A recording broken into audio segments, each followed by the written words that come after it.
Ito po, anipis na yung brake shoe. Kaya pa-check nyo. Grabe, layo ng adjustment to. Ibig sabihin, manipis na. Sinagad na in-adjust ng in-adjust. Ayan o. Nasa machine shop na yung reserve piece. Yung brake drum kasi inaabot na yung mga rebaba na yun. Bakal-bakal.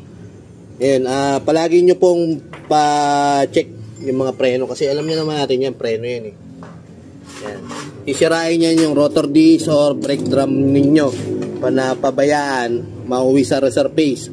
Kung kaya pa, minsan nasasagad, hindi na kayang i-reserve piece. Kaya kumbaga may mga minimum thickness din yan eh. Pacheck nyo sa mekaniko ninyo, kung gaano pa tatagal, paano nyo na. Mahirap mawalan po ng preno. Ayan. Usually, 2 brake pad sa harap bago magpalit nito. Minsan 3, depende sa gamit to. Lagi na uulit ang brake shoe na to.